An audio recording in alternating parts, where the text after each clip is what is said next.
Bonsoir à tous. Au sommaire de cette édition, la déclaration commune contre l'euthanasie des évêques de France réunis à Lourdes. L'appel de l'œuvre d'Orient pour une journée de prière le 25 mars pour les chrétiens d'Orient. Et puis un reportage au Café Joyeux à Paris qui a ouvert ses portes hier avec une particularité. Les serveurs sont trisomiques, autistes ou déficients mentaux, un lieu inspiré par l'encyclique du pape François, Laudato Si.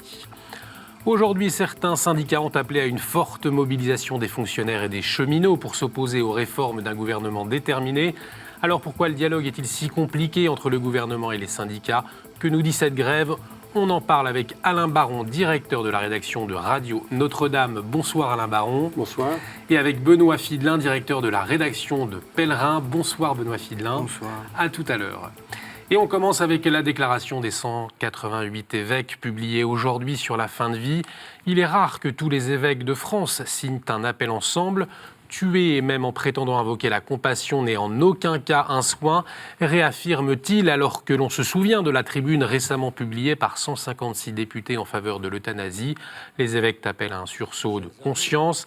Ils déplorent le manque d'accès aux soins palliatifs et avancent 6 raisons éthiques pour s'opposer à l'euthanasie. On écoute Monseigneur Dornelas, l'archevêque de Rennes, Dole et Saint-Malo et responsable du groupe de travail sur la bioéthique pour les évêques de France. On enferme la liberté dans une autonomie souveraine. C'est un piège de la pensée. Quand on consulte les médecins ou les infirmiers, ils sont tous contre ce geste de mort. Ça dénature la médecine. La médecine, si nous voulons sauvegarder sa vocation, nous ne pouvons pas lui demander de faire ce geste relationnel qui consiste à donner la mort. Non, le geste relationnel qui soutient la liberté consiste à tout faire pour donner la paix. Dans leur déclaration, les évêques de France saluent le professionnalisme de santé, les professionnels de santé qui accompagnent les personnes en fin de vie, dans le respect de la vie humaine, de la personne et de sa dignité. Nous sommes allés à la rencontre du docteur Isabelle Marin à l'hôpital de La Fontaine à Saint-Denis. La chef de l'unité mobile en soins palliatifs s'est confiée à notre journaliste Marine Le Boulanger. Dans cette unité, ce qui prime, ce sont l'attention et la sollicitude envers les personnes qui souffrent et ceux qui les entourent, en fonction de leurs attentes et de leurs projets. On s'occupe beaucoup du projet du malade, de savoir où il veut être, où il veut aller, s'il veut être à la maison, s'il veut rentrer au pays, ou s'il veut aller dans un autre soin de suite, ou s'il veut rester à l'hôpital, et d'essayer de faire pour le mieux dans cette affaire-là.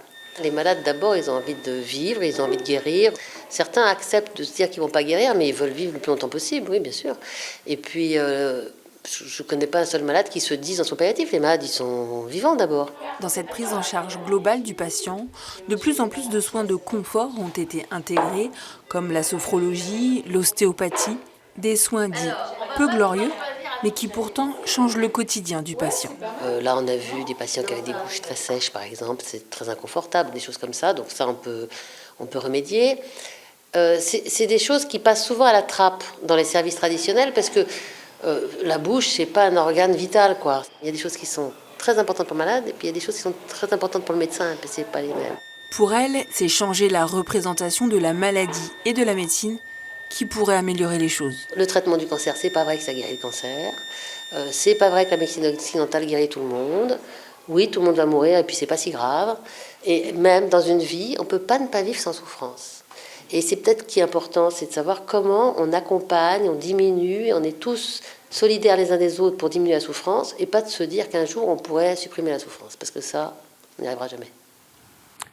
Dans le Gard, hier soir, un prêtre de 45 ans a été mis en examen pour corruption de mineurs et chantage. Il est soupçonné d'avoir attiré des adolescents sur les réseaux sociaux en se faisant passer pour une fille de 18 ans. Il n'aurait jamais rencontré physiquement ses victimes. L'évêque de Nîmes, Monseigneur Watteblé, l'a suspendu de toute responsabilité pastorale. Dans un communiqué publié hier sur le site du diocèse, Il dit ses pensées pour toutes les personnes blessées par ce comportement délictueux. À l'approche de la Semaine Sainte, notre prière sera tout à la fois douloureuse, insistante et confiante, a ajouté l'évêque de Nîmes. En Syrie, mardi, dans la ville de Damas, 44 civils ont été tués par des obus tirés depuis la Ghouta, zone toujours bombardée par l'armée syrienne. Pour alerter le plus grand nombre sur la situation dramatique dont souffrent des familles entières dans cette zone, l'œuvre d'Orient invite à une journée de prière pour les chrétiens d'Orient dimanche prochain. Outre la prière personnelle, chacun peut proposer d'associer sa propre paroisse à cet événement, en glissant une intention au cœur de la prière universelle par exemple, ou en organisant une rencontre avec une communauté orientale proche de chez soi. Dans toutes nos communautés, la Passion sera lue, cette Passion qui bien sûr s'est déroulée à Jérusalem, donc en Orient. Nos frères d'Orient font une expérience très forte de la mort et de la résurrection. Et ce n'est pas indemne que l'on vit la Semaine Sainte en Orient comme je l'ai fait ces dernières années. Il y a des intentions de prière qui nous ont été confiées par des patriarches, par des évêques d'Orient. Et je pense que ce sera un moment de communion spirituelle. Vous savez qu'elle est essentielle pour nous et pour nos frères d'Orient. Un moment de communion spirituelle, je crois, aux dimensions de l'Église de France et des églises qui sont en Orient. Le pape François a accepté hier la démission de Monseigneur Vigano, qu'il avait nommé en 2015 pour piloter la réforme des médias du Vatican. Monseigneur Vigano a expliqué sa démission après la récente polémique sur son travail. Pour les 5 ans du pontificat du pape François, il avait publié une lettre de Benoît XVI. Il soutenait la publication d'un recueil théologique sur le pape François. Monseigneur Vigano avait lu l'intégralité de la lettre lors d'une conférence de presse, mais en la rendant publique, il avait flouté une partie du texte, celle où Benoît XVI rappelait que parmi les auteurs de ce recueil, l'un avait été hostile à son pontificat et celui de Jean-Paul II. Suite à la polémique qui a suivi, Monseigneur Vigano a décidé de partir pour, je cite, ne pas retarder ou bloquer la réforme sur la communication. Monseigneur Vigano reste néanmoins dans le secrétariat pour la communication. Monseigneur Lucio Adriano Ruiz assure l'intérim. À Rome, les 300 jeunes du monde entier poursuivent leurs travaux pré-synode. Après s'être réunis en groupe de travail ces derniers jours, le premier document synthétisant les différents échanges a été présenté ce matin. Cet après-midi, en petits groupes, les participants ont pu proposer des modifications ou des ajustements. Vous pouvez retrouver chaque soir notre flash à 20h30 pour suivre l'événement. Et puis hier après-midi, Claire, Eugénie et Adrien, les 3 jeunes qui représentent la France, se sont rendus à la Villa Bonaparte, à l'ambassade de France près le Saint-Siège. Pendant 2h30, ils ont échangé avec le corps diplomatique français sur leur contribution au pré-synode. Hier, lors de l'audience générale, le pape François a officialisé sa venue en Irlande pour la rencontre mondiale des familles. Elle aura lieu les 25 et 26 août prochains à Dublin sur le thème « L'évangile de la famille, joie pour le monde ». L'annonce a été faite alors que se trouvait sur place Saint-Pierre une délégation irlandaise avec l'icône de ce rassemblement que l'on voit à l'écran. Pour le pape, il s'agira de sa 2e participation à la rencontre mondiale des familles après sa venue à Philadelphie aux États-Unis en 2015. Toujours à propos de la famille en France, les AFC, les associations familiales catholiques, alertent sur la proposition de loi pour la fusion des allocations familiales et du quotient familial. Si le gouvernement a dit écarter toute modification sur le quotient familial, les AFC restent vigilantes. Pour elles, sa suppression entraînerait une augmentation très forte de l'impôt des familles et pénaliserait particulièrement les familles nombreuses, peut-on lire dans un communiqué publié hier par les AFC. C'est beau, c'est bon, c'est vrai et c'est servi avec le cœur. À Paris, un nouveau café a ouvert ses portes et ce n'est pas un hasard si l'inauguration s'est faite lors de la journée mondiale de la trisomie 21, car au Café Joyeux, les serveurs sont trisomiques, autistes ou déficients intellectuels. Ce matin, les premiers clients étaient au rendez-vous et nous en faisions partie. Au premier abord, le Café Joyeux ressemble aux autres commerces du 2e arrondissement de Paris. Mais quand on passe la porte, un visage souriant et un peu différent nous accueille. Bienvenue au Joyeux Café. L'objectif ici est de redonner confiance aux personnes handicapées. Elles s'occupent de faire le café, servir à table ou cuisiner à l'étage. Ce livre du fondateur de l'Arche ou encore cette citation de Saint Augustin donnent des indices sur l'état d'esprit du lieu.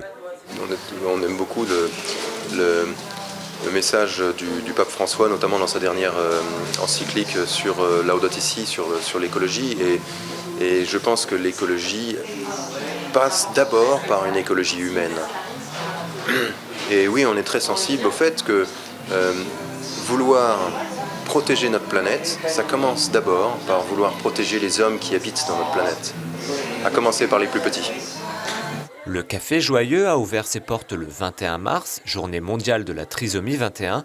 Cette inauguration a permis aux parents et aux enfants de célébrer ce moment tant attendu. Je pense que son travail lui donne beaucoup de fierté et lui donne l'impression d'être utile à la société. Et ça, je crois que c'est quelque chose de très important pour lui. Et du coup, ça rejaillit sur son moral.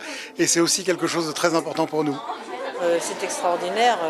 Là, on voit que ça avance un petit peu et c'est tant mieux parce que c'était quand même beaucoup de problèmes pour tous ces jeunes qui n'avaient pas de travail et qui devaient être reconnus car ils sont capables de faire plein de choses et vraiment ça nous étonne quelquefois. C'est très bien. Encore aujourd'hui, les personnes handicapées sont 2 fois plus touchées par le chômage que la moyenne de la population. Cette initiative a été remarquée au plus haut sommet de l'État. Hier, la première dame Brigitte Macron est venue pour l'inauguration avec les ministres Sophie Cluzel et Nicolas Hulot. Franchement, voilà. Donc c'est simplement pour dire si ça peut donner des idées pour reproduire ça dans la restauration, dans d'autres domaines, que chacun a apporté et que là on vient de passer 1 heure. Franchement, moi c'est le plus beau moment de la semaine. Donc j'encourage tous ceux qui ont envie de venir de manger quoi? Une petite salade? Peut-être salade ou des sandwichs. Des sandwichs? Des quiches? Oui. Des vrais cafés? Voilà. Et surtout les vrais cafés joyeux. Voilà, on ira goûter les vrais cafés joyeux. C'est sur cette initiative enthousiasmante que nous terminons le journal. Place maintenant à la revue de presse.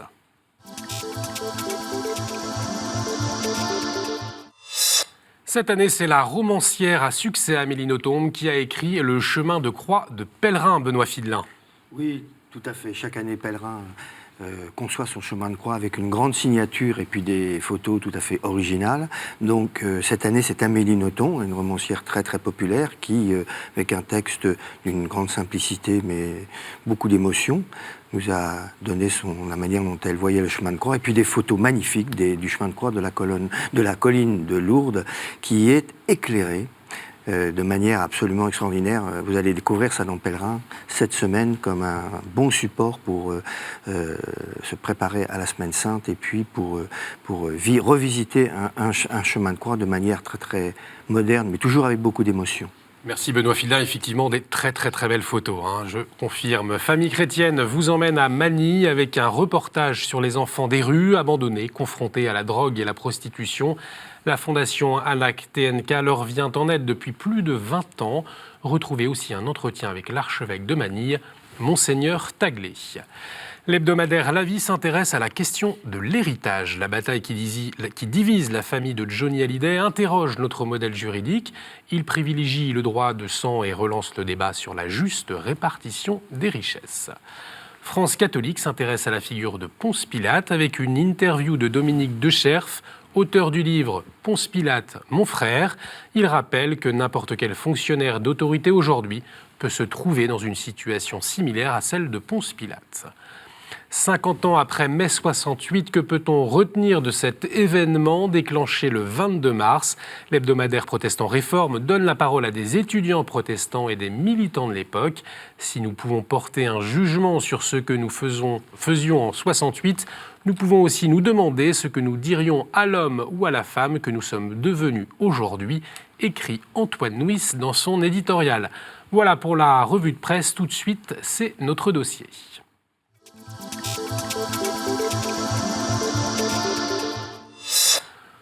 Aujourd'hui, dans toute la France, 140 manifestations ont rassemblé cheminots et fonctionnaires. Ils se sont mobilisés pour protester contre les projets de réforme du gouvernement. Les contestataires craignent notamment de perdre leur statut avec une baisse du pouvoir d'achat. Avant d'entendre l'avis de 2 éditorialistes de la presse chrétienne sur cette grève et ce qu'elle dit, je vous propose d'écouter le vice-président de la CFTC, Joseph Touvenel. Pour le syndicaliste chrétien que je suis, la grève, c'est le dernier recours. Quand on a épuisé la négociation, la discussion, visiblement, ce n'est pas le cas, parce que trop souvent, chez nous, on attend de voir la mobilisation pour commencer à discuter et voir les pas qui peuvent se rapprocher. C'est dommage. Pour ce qui est des cheminots, on nous parle du statut des cheminots, c'est beaucoup plus complexe que cela, il n'y a pas un statut. Par exemple, sait-on que les cadres à la SNCF ont 2 ans et demi de période d'essai. Est-ce qu'il faut le changer? Sans doute faut-il le diminuer. On nous a parlé des petites lignes non rentables. Qu'est-ce que c'est que la rentabilité d'une petite ligne? Quand je peux aller dans les territoires et permettre à des gens des territoires de circuler, il y a une autre rentabilité. Et cela, il faudra le mettre à plat tranquillement, paisiblement, et non pas dans l'excitation et cette espèce de coup de force qui est de dire « nous allons passer par les ordonnances », ce qui empêche la discussion à l'Assemblée nationale, c'est-à-dire une vraie vie démocratique. Et ça, c'est très dommage, et ça crispe les positions. Benoît Fidelin, je rappelle que vous êtes directeur de la rédaction de Pèlerin. Alors, pour Joseph Touvenel, cette grève saute des étapes. Ce qu'il disait au début, vous le rejoignez sur ce point? En partie. Je le rejoins tout à fait sur le fait qu'on commence à faire la grève et on discute après. Souvent en France, ça devrait être tout à fait le contraire. Et c'est comme ça dans bon nombre de pays sociodémocrates, de pays du Nord notamment. Donc ça, c'est une première chose sur laquelle je le rejoins. Sur le statut des cheminots, il est quand même temps d'en parler. C'est un statut qui est maintenant en date d'il y a au moins, enfin, il a été parfait, on l'a parfait après la guerre, mais c'est un statut qui n'a vraiment plus lieu d'être aujourd'hui. Tout le monde le sait, il était temps de le réformer. Aucun pouvoir n'a eu le courage de le faire jusqu'ici. Et comme je disais l'autre jour sur Radio Notre-Dame, le matin, le gouvernement fait le sale boulot de tous les gouvernements qui ont oublié de faire ça depuis des décennies. Cela dit, on en parlera tout à l'heure, il ne faut pas pour autant tout renverser, il a raison, il y a des choses à garder, notamment on verra aussi quand on élargit aux fonctionnaires, il y a des choses qu'il faut garder, il ne faut pas tout bazarder, mais il faut quand même savoir qu'il coûte très cher parce que ça occasionne un surcoût du train de 30% plus élevé. La dernière chose avant de vous passer la parole, Alain, était qu'on arrive, pourquoi a-t-on choisi les ordonnances, pourquoi a-t-on choisi d'aller vite? Parce que la discussion, comme l'a dit Joseph Touvenel, est très difficile avec des syndicats pour lesquels c'est souvent en France tout ou rien. Et qu'il y a des joutes parlementaires uniquement avec des milliers d'amendements pour simplement faire retarder les projets de loi. Or, il faut aller vite aujourd'hui. Il ne faut pas forcément une thérapie de choc, mais il faut aller vite. Je répète que les ordonnances, elles sont sous contrôle parlementaire. Donc il y a quand même un contrôle, il est obligé d'aller vite. Je crois que c'est difficile quand même de faire autrement, vu les syndicats que l'on a. Alain Baron, directeur de la rédaction de Notre-Dame, peut-être un mot déjà sur cette grève. Aujourd'hui, on fait grève avant de discuter. Vous rejoignez ce constat? C'est tout à fait vrai, mais il faut voir aussi, c'est la méthode Macron qui est depuis l'accession au pouvoir d'Emmanuel Macron, on voit qu'il va très vite sur beaucoup de sujets. Il a raison, parce qu'il a le courage de toucher à des choses qui n'ont jamais été réformées depuis très longtemps. On a vu pour la réforme du Code du travail, on nous avait prédit que ça serait un cataclysme social. Finalement, c'est passé, j'allais dire, comme une lettre à la poste. C'est aussi ça. Alors les syndicats sont un peu, comme disait Joseph Touvenel, dont je rappelle qu'il est un intervenant régulier de notre antenne, et j'en suis très, très fier, parce que Joseph Touvenel parle souvent d'or. C'est vrai que la grève doit être le dernier recours. Là, on constate qu'effectivement, à peine le projet est évoqué, on fait des grèves à répétition qui vont pénaliser beaucoup de gens. C'est l'arme massive qui est tout de suite employée. Benoît Fidelin, on va peut-être revenir sur les syndicats. C'est tout ou rien, vous disiez tout à l'heure. Est-ce qu'il y a une idéologie aujourd'hui syndicale pour aller le tout combat, j'ai envie de dire? Quel est votre regard? Il y a d'abord, malheureusement, dans notre pays, une minorité syndicale. C'est-à-dire que dans le privé, seulement 6%. À peine des salariés sont syndiqués. C'est vraiment tout à fait dommage. Tout à fait dommage, parce que, du coup, on a des syndicats qui sont pas du tout représentatifs et qui sont divisés. Et on le verra dans les jours qui viennent qu'ils sont divisés. Et d'autre part, oui, il y a des syndicats très idéologiques. Et puis, les syndicats sont dans des bastions où c'est vrai, il y a un bon nombre de gens qui bénéficient de statuts protégés. Et donc, les syndicats sont dans cette France-là, dans cette France administrée, qui doit se réformer. Pas pour le plaisir, tout le monde sait, mais il y a énormément de choses qui ont changé dans le monde du travail.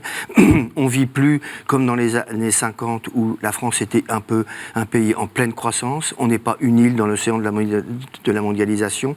Donc, il faut à tout petit s'adapter, sans pour autant renier sur des avantages sociaux qui sont absolument fondamentaux. Mais je pense qu'aussi, c'est vrai pour l'ensemble de la fonction publique. Il faut garder un statut spécifique parce qu'il faut quand même des fonctionnaires qui assurent la continuité du service public et puis qui soient à l'abri des pressions politiques, ça c'est important. Mais aujourd'hui, pareil, ce statut, il faut qu'il évolue avec le recours à beaucoup plus de fluidité et surtout quelque chose de fondamental qui est des salaires plus davantage au mérite. On connaît tous autour de nous des fonctionnaires qui se défoncent dans le monde de l'hôpital, dans les collectivités territoriales, à l'éducation nationale, mais ils ne sont pas plus payés que ceux qui sont en retrait. Et bon, il faut que tout ça change sans pour autant tout gommer. Mais je pense que l'enjeu de tout ça, c'est d'avoir pas moins d'État, mais mieux d'État.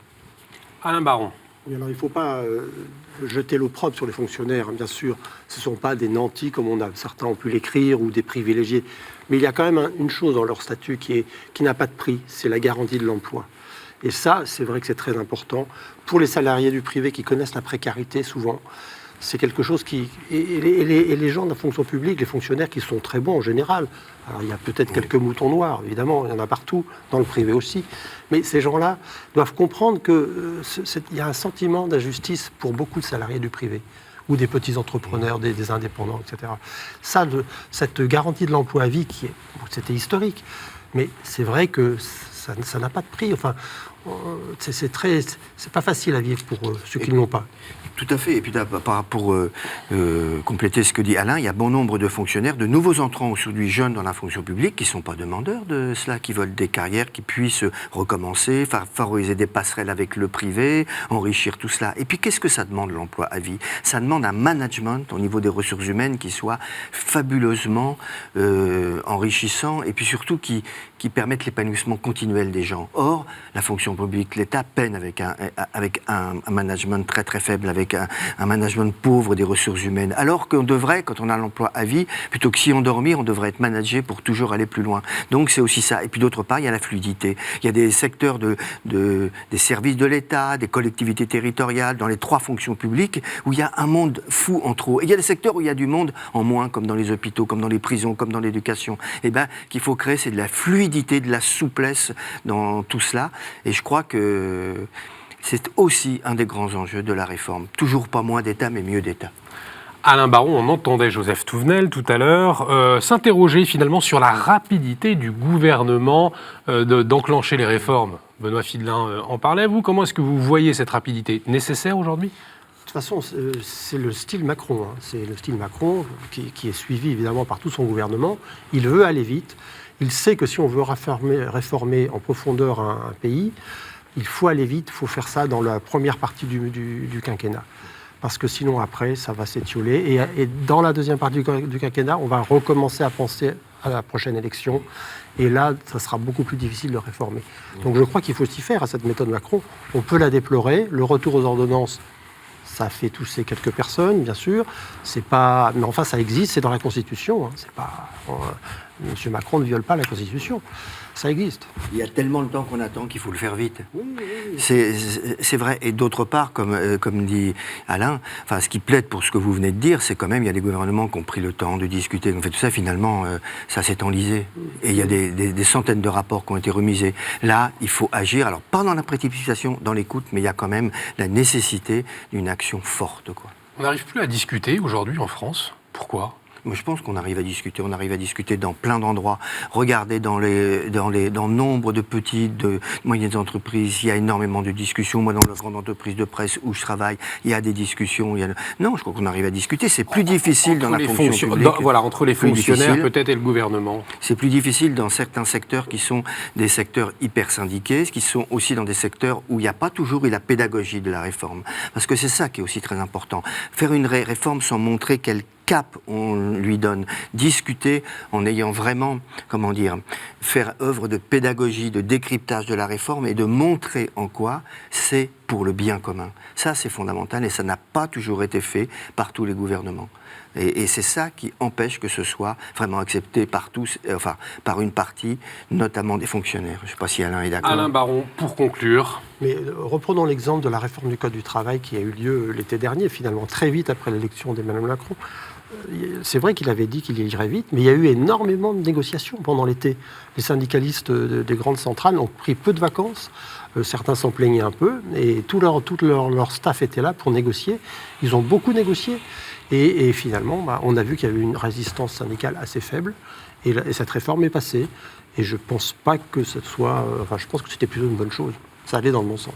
Merci beaucoup Alain Baron, merci beaucoup Benoît Filin d'avoir partagé vos points de vue. Vous pouvez revoir cette émission sur notre site internet www.ktotv.com. Réagissez également avec le hashtag à la source. On se retrouve la semaine prochaine. Excellente soirée sur KTO.